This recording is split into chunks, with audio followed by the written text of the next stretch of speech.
যারা এই যে বিভিন্ন ফ্ল্যাটে বাড়িতে রেসিডেন্সিয়াল এরিয়াগুলোতে বসবাস করি তাদেরকে আমি রিকোয়েস্ট করব আপনারা এই তথ্যগুলো আমাদেরকে পুলিশকে দিবেন। নির্বাচনের আগে আওয়ামী লীগের ঝটিকা মিছিল ঠেকাতে নতুন অভিযান শুরু করেছে ডিএমপি। আবাসিক হোটেল, ফ্ল্যাট ও ছাত্রাবাসে লুকিয়ে থাকা আওয়ামী লীগের কর্মীদের সন্ধান চেয়ে সাধারণ মানুষের কাছে আহ্বান জানিয়েছে ডিএমপি। যারা কার্যত নিষিদ্ধ সংগঠনটির কর্মীদের তথ্য দেবে তাদের নাম পরিচয় গোপন রাখার প্রতিশ্রুতিও দিয়েছে পুলিশ।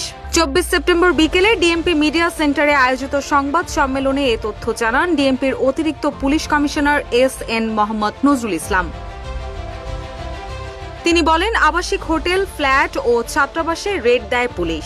গোয়েন্দা নজরদারিও চলছে। এর মধ্যে অনেক ফ্ল্যাটে ফ্রি থাকছেন আওয়ামী লীগের নেতাকর্মীরা। জনগণ পুলিশকে তথ্য দিলে পুলিশ সেখানে গিয়ে তাদের আটক করবে। তাদের গ্রেপ্তার করলে পরবর্তীতে ঝটিকা মিছিলের সংখ্যা কমে যাবে। নির্বাচন সামনে রেখে আইন শৃঙ্খলা পরিস্থিতি বিনষ্টের চেষ্টা করছে কার্যক্রম নিষিদ্ধ দলটি। তাই তাদের বিরুদ্ধে অভিযান অব্যাহত থাকবে বলেও জানান ডিএমপির অতিরিক্ত এই পুলিশ কমিশনার।